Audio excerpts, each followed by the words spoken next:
So once again, you're welcome to Maths for You.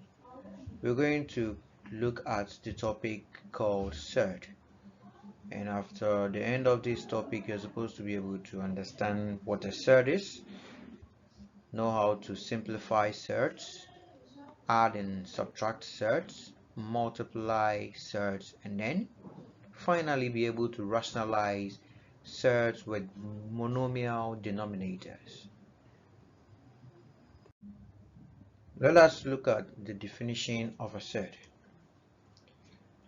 A surd is a square root which cannot be reduced to a whole number, or it is an irrational number that cannot be expressed as a finite decimal or a fraction.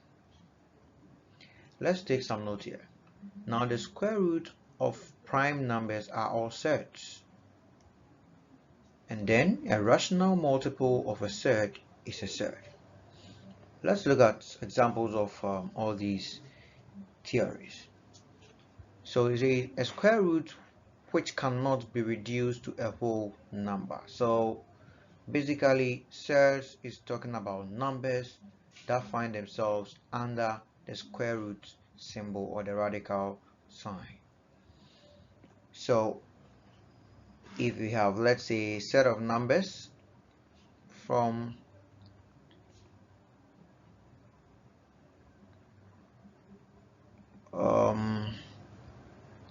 1, 2, 3, 4, 5, 8, 12, 16.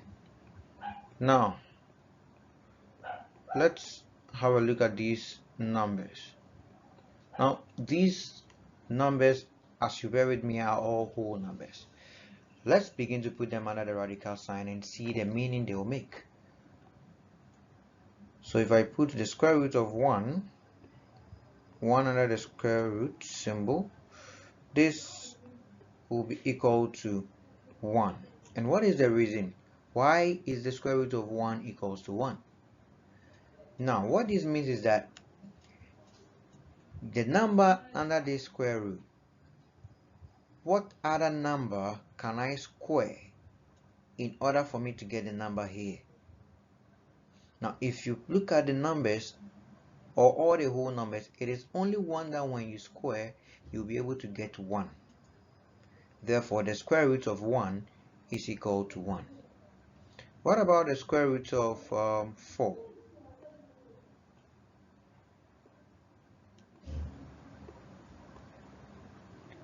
Now, this also means that we are looking for any whole number that when we square, we should be able to get 4. And you'll bear with me that that particular number is going to be 2, because 2 raised to the power 2 will be equal to 4. Therefore, the square root of 4 is 2. Is that okay? So if there is any number that finds itself under the square root sign and cannot be reduced to a whole number like 1 or 2, then that number becomes a surd once it is under the square root sign. Therefore, let's see this. The square root of 3. Now, what whole number can we square in order to get 3? That is difficult to do, right? Therefore, the square root of 3 will remain as the square root of 3, or is going to give us an infinite decimal. Therefore, the second example comes in that it is an irrational number that cannot be expressed as a finite decimal or a fraction. Is that okay? Good. So that is enough for now.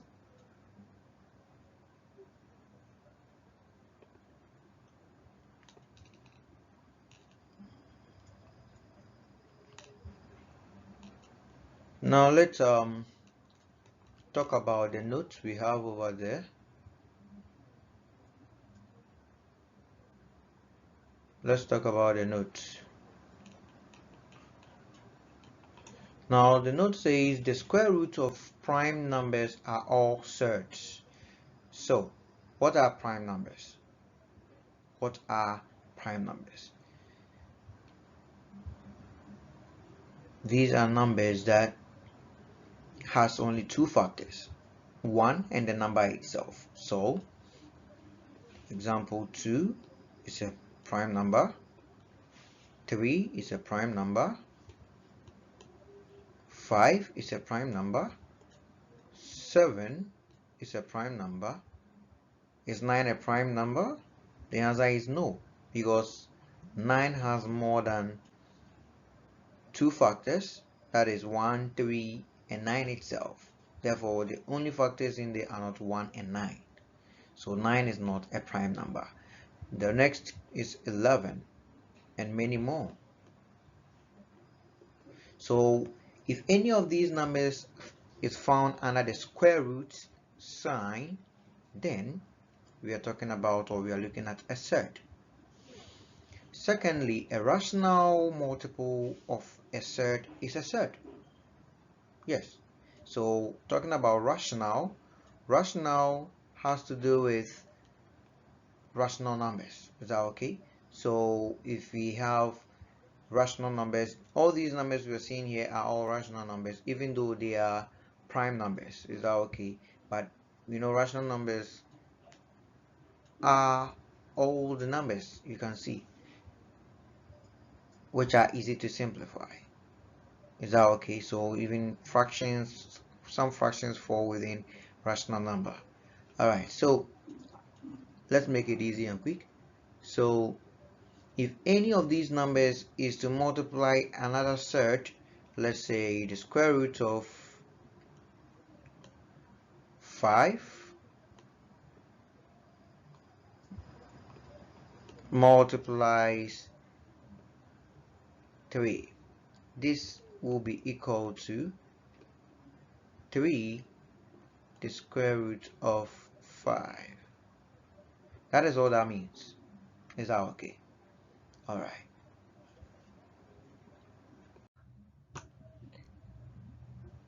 Let's look at how to simplify surds. To simplify a surd, look for a perfect square factor within the surd and then simplify them. Example,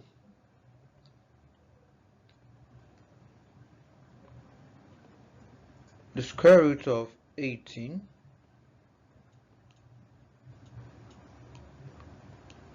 can be simplified as, we look for a perfect square of 8 within 18. Is that okay? So we want to look at numbers that when we multiply, we will be able to get 18. Now if you pick 1 and multiply with 18, we'll get 18. 2 and 9 will give us 18. 3 and 6. So let's list the numbers. We have 1 and 18 itself.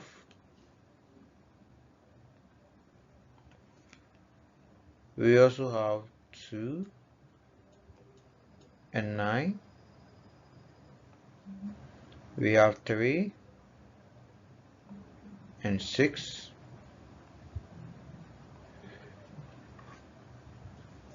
And that is all. So these are the factors of 18. Now out of these factors, which of them is a perfect square? So it is 9 that is a perfect square. Therefore, the pair of numbers that can give us 18 that contains a perfect square is going to be 2. It's going to be 2 and 9. So therefore, we pick these 2 and 9 and then we multiply them. So we are going to have 2 times 9.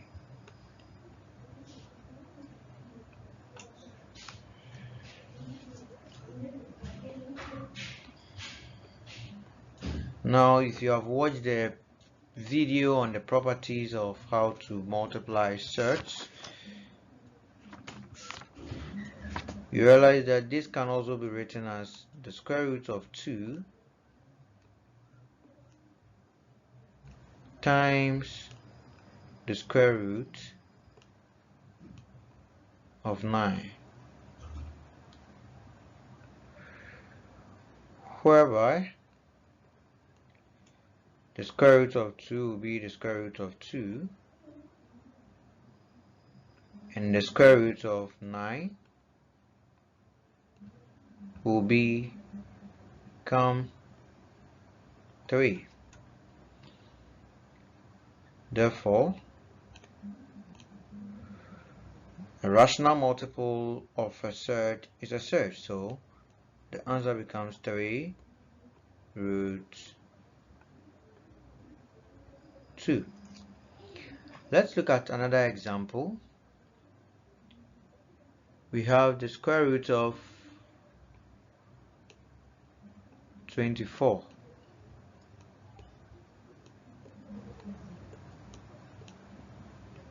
The two numbers to which one is a perfect square to give us 24 is 6 and 4.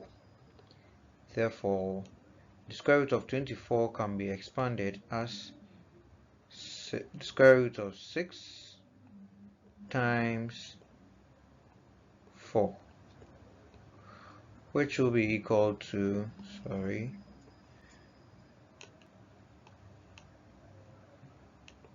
which will be equal to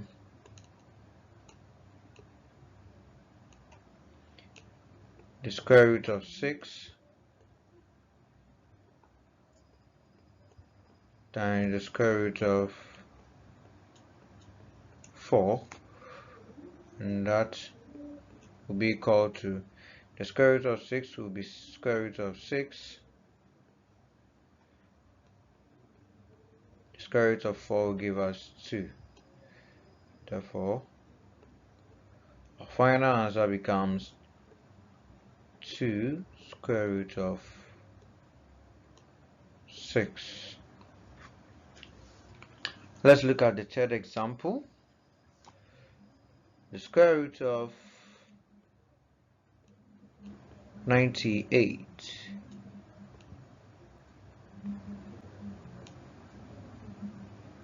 Okay, the square root of 98. Now the two numbers to which one is a perfect square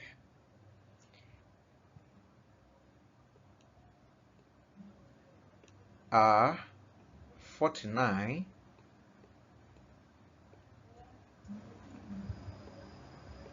and 2. These numbers when multiplied will give us 98. So it will be equal to, now here we apply the splitting, so it becomes the square root of 49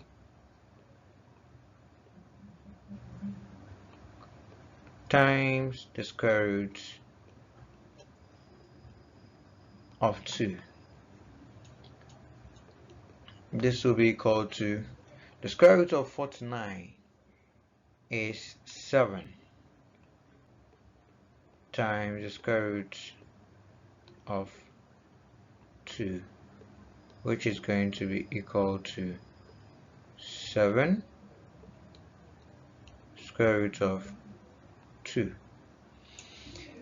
So that is it about how to simplify surds. All you have to do is look for two numbers that when you multiply, you get the number in the square root sign, and one of those numbers will have to be a perfect square. Once you get that, you simplify.